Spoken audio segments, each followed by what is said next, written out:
অস্ট্রেলিয়ায় ঘুরতে আসে এক কাপল। তারা দুজনেই ট্যুরিস্ট এবং তারা নিজেদের গ্রুপ থেকে আলাদা হয়ে একটু অন্যরকম থ্রিল খুঁজতে বের হয়।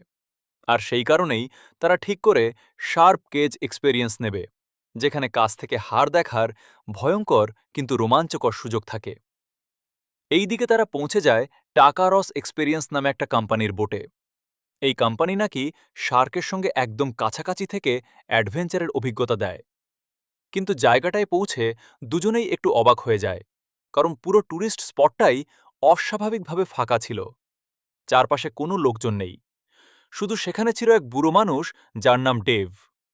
ডেভ তাদের জানায় টাকার নাকি এখন হলিডেতে আছে, তাই সে তাদের নিয়ে যেতে পারবে না। কিন্তু ঠিক তখনই হঠাৎ করে টাকার নিজেই সেখানে এসে হাজির হয়। সে নিজেকে এই বোটের ক্যাপ্টেন বলে পরিচয় দেয় এবং জানায় এই টাকারস এক্সপেরিয়েন্স আসলে সেও চালায়। ব্যাপারটা একটু অদ্ভুত ছিল, কারণ সে ছুটিতে থাকার কথা। তারপরও সে দুজনকে নিয়ে যেতে রাজি হয়ে যায়। এরপর টাকার তাদের বোটে তোলে এবং সোজা সমুদ্রের দিকে রওনা দেয়। সমুদ্রে যাওয়ার পথে কথাবার্তার এক পর্যায়ে টাকার তার পুরনো একটা ভয়ঙ্কর গল্প শোনায়। সে বলে ছোটবেলায় সে নাকি শার্ক অ্যাটাক থেকে বেঁচে ফিরেছিল। সেই হামলার দাগ এখনও তার শরীরে রয়ে গেছে। শুধু তাই না, প্রমাণ হিসেবে সে তাদের একটা পুরনো খবরের কাগজও দেখায়। সেখানে তার শৈশবের সেই শার্ক অ্যাটাকের রিপোর্ট ছাপা ছিল। কথাগুলো শুনে সবকিছু সত্যি বলেই মনে হয়। কয়েক মুহূর্ত পর টাকার পানিতে রক্ত ঢেলে দেয়, আর এটা দিতেই চারপাশে একের পর এক শার্ক ভিড় করতে শুরু করে। তখন বুঝে যায় আসলও ডাইভের সময় এসে গেছে। এরপর টাকার হেদার আর গ্রকে একটা লোহার খাঁচার ভেতরে ঢুকিয়ে ধীরে ধীরে পানির নিচে নামাতে থাকে।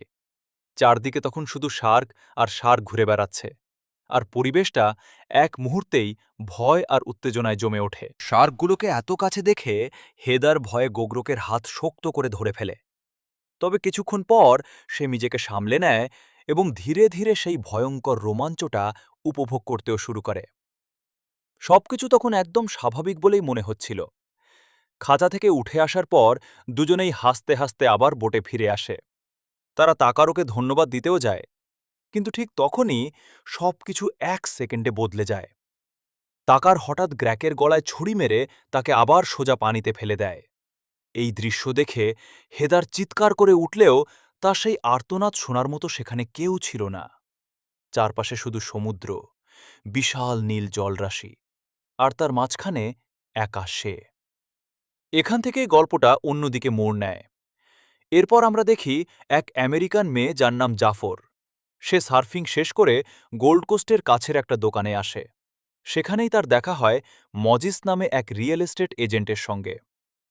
মজিস তখন নিজের গাড়ির জন্য খুব দরকারি একটা কেবল খুঁজছিল, কারণ তার গাড়ি স্টার্ট নিচ্ছিল না। পরে জাফর যখন দোকান থেকে বের হয়ে পার্কিং লটে আসে, তখন দেখা যায় সে নিজের কাপের ভেতর আইসক্রিম লুকিয়ে রেখেছিল। সেটাই সে চুপচাপ বের করে খেতে শুরু করে। ঠিক তখনই আবার তার সঙ্গে মজিজের দেখা হয়ে যায়। মজিজ এবারও জাফারের কাছে সাহায্য চায়, কিন্তু জাফর তাকে পুরোপুরি পাত্তা দেয় না। পরিস্থিতি খারাপ হতে পারে বুঝেই মজিজ সঙ্গে সঙ্গে নিজের গলার স্বর নরম করে ফেলে। সে বোঝায় প্রচণ্ড রোদের মধ্যে সে অনেকগুলো ব্লক হেঁটে এসেছে, তাই তার শুধু গাড়ি পর্যন্ত পৌঁছানোর জন্যে একটা লিফট দরকার। জাফর কিছুক্ষণ ভেবে শেষ পর্যন্ত রাজি হয়ে যায়। এই ছোট্ট সাহায্য থেকেই তাদের মধ্যে কথা বাড়তে থাকে। কথা বলতে বলতেই তারা বুঝতে পারে দুজনেরই সার্ফিংয়ের প্রতি আলাদা টান আছে, আর সেখান থেকেই এক ধরনের সহজ সংযোগ তৈরি হয়। এরপর জাফর সার্ফিং করতে আর একটা বিচে যায়। সেখানে ভ্যান পার্ক করার পর সে নিজের সার্ফবোর্ডে ফিন লাগানোর প্রস্তুতি নিতে থাকে। কিন্তু সমস্যা হলো জাফরের কাছে তখন ফিনকি ছিল না, কারণ সেটা আগেই ম্যাজিস বাইরে ফেলে দিয়েছিল। ঠিক কাছেই একটা ট্রাক দাঁড়িয়েছিল, তাই জাফর সেই ট্রাকের ভেতরেই ফিনকি খুঁজতে শুরু করে। সবকিছু তখনও স্বাভাবিকই মনে হচ্ছিল, কিন্তু হঠাৎ সে কারো পায়ের শব্দ শুনতে পায়। সে পিছনে ঘুরেই দেখে সামনে টাকার দাঁড়িয়ে আছে। তার মুখে অদ্ভুত এক হাসি, আর সে চুপচাপ জাফরের দিকে তাকিয়ে আছে। টাকার কোনো প্রশ্ন না করেই তাকে একটা ফিনকি এগিয়ে দেয়। তারপর খুব স্বাভাবিক ভঙ্গিতে বলে তার কাছে এমন আরও অনেক ফিনকি আছে। ঠিক সেই সময় মেজিস জাফরকে খাবারের একটা ছবি পাঠায় এবং মেসেজ করে জানতে চায় সে কি তার সঙ্গে সার্ফিংয়ে যেতে চায়। জাফর তখনও রিপ্লাই দেওয়ার আগেই পিছন থেকে টাকার এসে তাকে অজ্ঞান করে ফেলে। এরপর অনেক লম্বা ড্রাইভের পর সে জাফরকে নিজের বোটে নিয়ে আসে। তারপর সেখান থেকে তাকে সমুদ্রের গভীরে কোথাও নিয়ে যায়। পরদিন সকালেই মজিদ সেই বিচে পৌঁছে যায়, কিন্তু জাফরকে কোথাও দেখা যায় না। সে সঙ্গে সঙ্গে তার ফোনে কল দেয়, কিন্তু ফোনের রিং ভ্যানের ভেতর থেকে বাজতে থাকে। এইদিকে টাকার খুব হিসেব করে জাফরের সার্ফবোর্ডটা ভ্যান থেকে বের করে ফেলে দেয়, যেন সবকিছু অন্যরকম দেখায়। কিছুক্ষণ পর জাফরের জ্ঞান ফিরলে সে বুঝতে পারে তাকে বোটের নিচের একটা ঘরে আটকে রাখা হয়েছে। সে একটা বেডের সঙ্গে বাঁধা ছিল, আর ঠিক পাশের বেডে বাঁধা অবস্থায় ছিল হেদার, যাকে আমরা গল্পের শুরুতে দেখেছিলাম। জাফর ভয়ে চিৎকার শুরু করলেও সেই আওয়াজ শোনার মতো সেখানে কেউ ছিল না। চারপাশে শুধু সমুদ্র। তখন হেদার তাকে শান্ত করার চেষ্টা করে এবং বলে সেও অনেকবার পালানোর চেষ্টা করেছে। জাফর মরিয়া হয়ে হাতকড়া খোলার মতো কিছু খুঁজতে থাকে, কিন্তু আশপাশে তেমন কিছুই ছিল না। ঠিক তখনই তার চোখ দেয়ালের দিকে যায়। সেখানে একটা মেয়ের নাম লেখা ছিল, আর সেটা দেখে বোঝাই যায় তারা এখানে প্রথম শিকার নয়। দেয়ালে লেখা সেই নামটা দেখে জাফর কয়েক সেকেন্ডের জন্য একদম স্তব্ধ হয়ে যায়, কারণ তখন সে বুঝে ফেলে এর আগেও এখানে আরেকজন মেয়েকে বন্দি করে রাখা হয়েছিল। হয়তো অনেক অপেক্ষা করার পর সব আশা হারিয়ে সে নিজের নামটাই দেয়ালে লিখে গিয়েছিল, যেন অন্তত এইটুকু প্রমাণ থাকে যে সে কোনো এক সময় এখানে ছিল। এই চিন্তায় জাফরকে ভেতর থেকে কাঁপিয়ে দেয়। এইদিকে টাকার তখন একদম নির্ভার ভঙ্গিতে ডেকে বসে মাছ ধরছিল, যেন নিচে দুইটা মানুষ বন্দী আছে এটা তার কাছে কোনো ব্যাপারই না। এমন সময় জাফর হেদাকে জিজ্ঞেস করে তাকে খুঁজতে কেউ আসবে কিনা।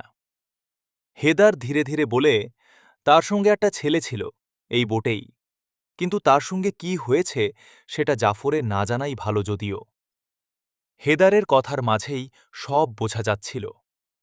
জাফর আগেই বুঝে যায় সেই ছেলেটার শেষটা ভালো হয়নি। এরপর হেদার একই প্রশ্ন জাফরকে করে। জাফর হালকা একটা হাসি দেয়, কিন্তু সেই হাসির আড়ালে স্পষ্ট কষ্ট লুকানো ছিল। সে বলে তাকে মিস করার মতো কেউ নেই, কিন্তু জাফর এটা জানত না যে মজিজ এখনও তাকে নিয়েই ভাবছে।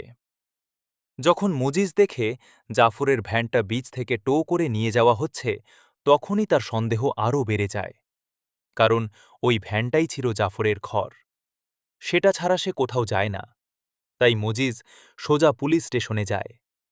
এখন সে সত্যিই চিন্তিত হয়ে পড়েছিল, কিন্তু সেখানে থাকা পুলিশ বিষয়টাকে সিরিয়াসভাবে নেয় না। সে বলে জাফর তো এক ঘুরে বেড়ানো সার্ফার, হয়তো কোথাও চলে গেছে।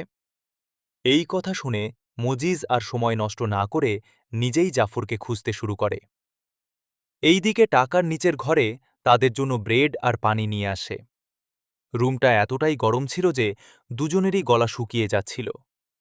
হেদার তাড়াতাড়ি পানি খেয়ে নেয়, কিন্তু সে যেভাবে নিজেকে ঢেকে রাখছিল সেটা দেখে টাকারের সন্দেহ হয়ে যায়। টাকার ঠিক তখনই হেদারের গা থেকে চাদর সরাতে যাচ্ছিল, আর সেটা বুঝেই জাফর তাড়াতাড়ি তার মনোযোগ নিজের দিকে টেনে নিতে বলে, আমার খাবারটা আমাকে দাও। টাকার তখন তার দিকেই ফিরে আসে। এরপর জাফরও পানি খায়, কিন্তু কিছুক্ষণ পরেই সে বুঝতে পারে শরীরটা অদ্ভুতভাবে ঢুলে পড়ছে, কারণ টাকার আগেই সেই পানির মধ্যে অজ্ঞান করার ওষুধ মিশিয়ে রেখেছিল জাফর। আবার হাতকড়া খোলার চেষ্টা করছিল ঠিকই, কিন্তু পুরোপুরি মুক্ত হওয়ার আগেই টাকার তাকে ধরে ভরে ফেলে।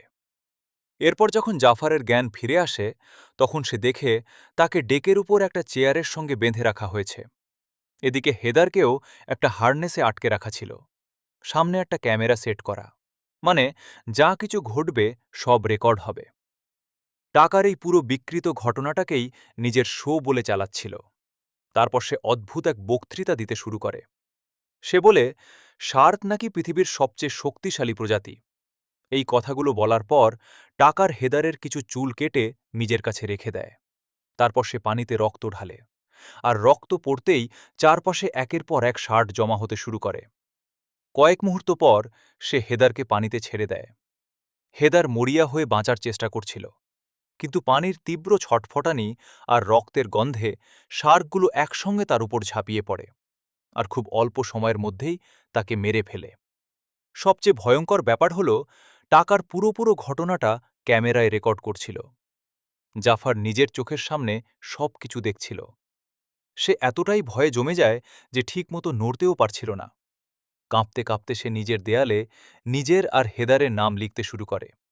কিন্তু তখনই সে আরও ভয়ঙ্কর একটা জিনিস খেয়াল করে। দেয়ালে শুধু একটা নাম না, আরও অনেক মেয়ের নাম লেখা ছিল। পরে সেগুলো রং করে ঢেকে দেওয়া হয়েছে। মানে, টাকার এই কাজ আজ প্রথমবার করছে না। গল্পের এই জায়গায় এসে একদম পরিষ্কার হয়ে যায়, টাকা শুধু মানসিকভাবে বিকৃত একজন মানুষ না, সে আসলে একজন সিরিয়াল কিলার, যে এর আগেও অনেক ট্যুরিস্ট মেয়েকে ফাঁদে ফেলে মেরে ফেলেছে। এর প্রমাণ ছিল তার কাছে জমিয়ে রাখা ভিডিও টেপের কালেকশন। প্রতিটা টেপের সঙ্গে সে সেই মেয়েদের চুলও রেখে দিত। মানে, তার কাছে এই খুনগুলো শুধু হত্যা না, এক ধরনের বিকৃত স্মৃতি।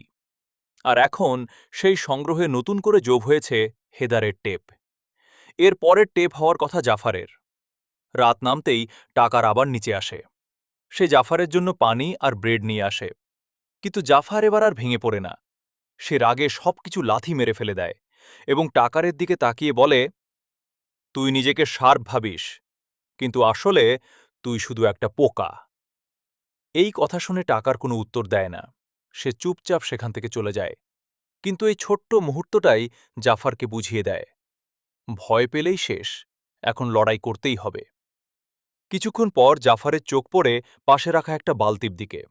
সে বালতির হাতল ভেঙে সেটাকে ধারালো অস্ত্রের মতো বানিয়ে ফেলে, কারণ তার মনে হচ্ছিল টাকার আবার ফিরবেই।